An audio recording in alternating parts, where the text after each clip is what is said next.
You're going to make it look like it's cold.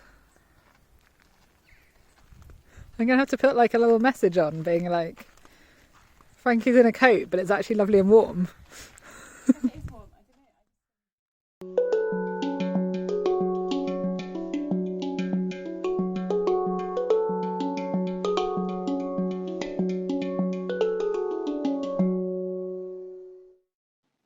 You know, sometimes you have one of those days where it feels like too many little things are just going a little bit wrong. And it's nothing major, but you start getting like, no, I'm having one of those. And I just took my stuff to some washing machines that I usually use. And I usually check the screen works before I like strip my bed and put stuff in the wash.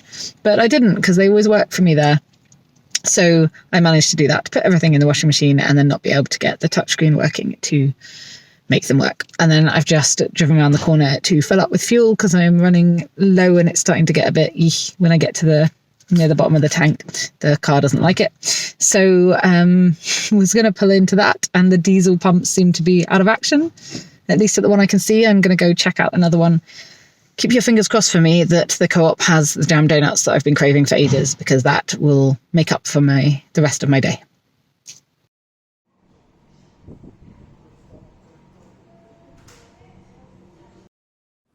So this is what I've resorted to, sugared ring donuts and jam, because I really wanted donuts. I don't know if it counts as a sign of insanity when you chop a donut open like a bagel and fill it with jam. I'm going to see if it tastes good. Hi everyone, it has been a busy couple of weeks. I'm kind of trying to make the most of the fact that August is basically the busiest time for the job I'm doing at the moment. So I'm working as much as possible. I did take a few days away this week to go. I'm going to sneeze. That's so typical. I took a couple of days away this week to visit a friend that had come up to Mull for a holiday. So we did do a little bit of a day tour of Mull, and the content for that will be coming up next week. But this week I have some content for you that I actually took in July when I had a friend that came up from London. We were away for a few days together, and I took a little bit of video and then didn't get it up in July because other things were going on. So I thought I'd use that now, as I haven't been anywhere else or doing anything much else. Don't really get an opportunity to film when I'm jumping around in the canyon taking photos, but it is great fun and I make money doing it, so no complaints. After the next couple of weeks, the work I'm doing at the moment will die down dramatically, I think, for the year. And then I'm going to get back on the road for a while. Probably bring you some of the videos that I've been planning to do for a while about things like how I cook. And I've also had a few people ask for things like insurance and just the other sort of boring stuff of van life. So I will bring you all of that in a few weeks' time. Culloden Moor is the site of the last pitched battle on British soil.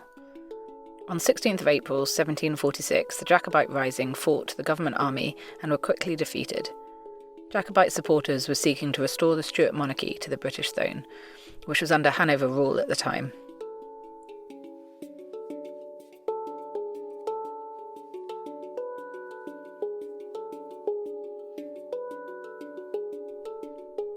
It's said that over 1,000 men were killed in an hour, the majority of these Jacobites, so it's known as being one of the bloodiest battles in our history.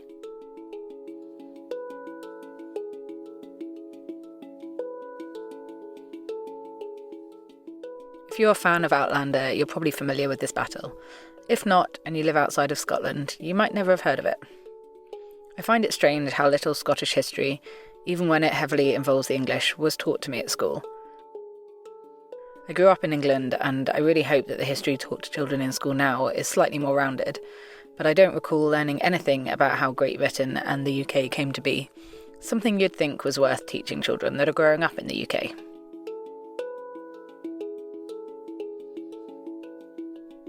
The site at Culloden Moor is now managed by the National Trust for Scotland. There's a visitor centre, and you can walk around the moor to see the government and Jacobite lines, marked by red and blue flags.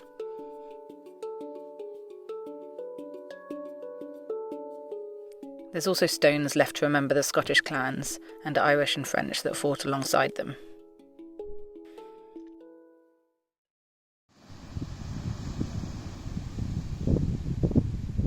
That's my friend Frankie. She's kind of in shock and awe that we have this beach to ourselves.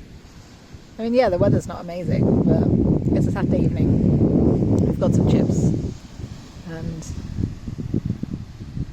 there's like 2 people and 2 dogs, one of whom is an absolute monster. Like, he's just humongous, down the beach over there. And that's then just us. She lives in London usually. There's a lot more people in London.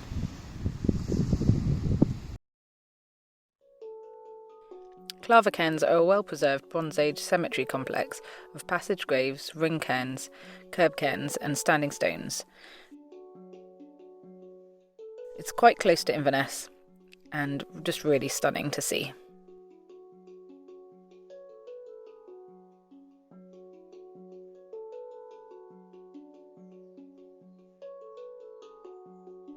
When I was editing this, I realised I didn't actually know when the Bronze Age was, so I turned to good old Google. The Bronze Age in Britain is thought to have begun around 2000 BC and continued for around 1,500 years. It fell between the Stone Age and the Iron Age, at least in the way we've divided up the past.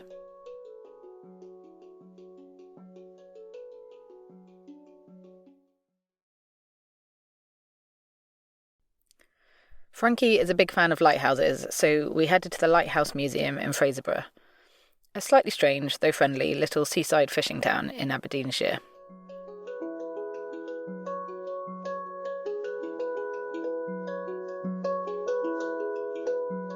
The first ever lighthouse was built here at Kinnaird Head and has now become part of the Museum of Scottish Lighthouses.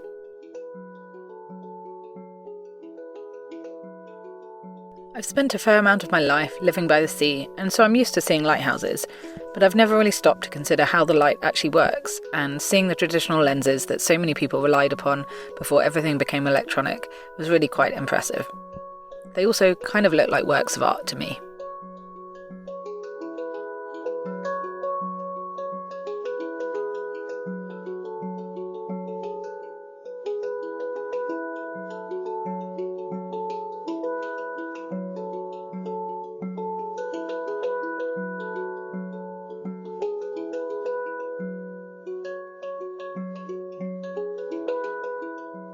For anyone that hasn't already noticed, I really like rainbows, for lots of reasons, but the way they're formed when light travels through rain droplets or the glass that makes lenses for lighthouses, all of it I just find kind of awesome, and it will just never cease to amaze me.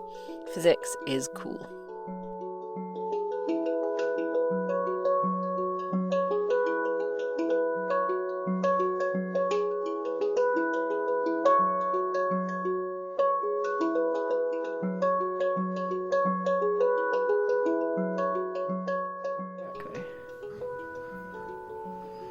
I can't see us clear enough.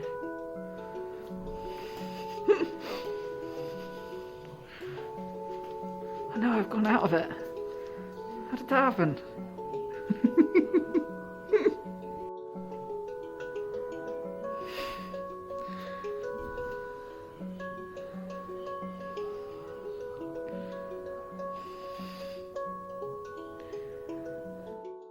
So I was just sitting here and a squirrel just ran across like these rocks here, which is not exactly far from my van. Kind of awesome, and then just headed up the tree, which I managed to capture a tiny bit of. But whoa, I was not ready to take a photo of a red squirrel that close to me. That's awesome.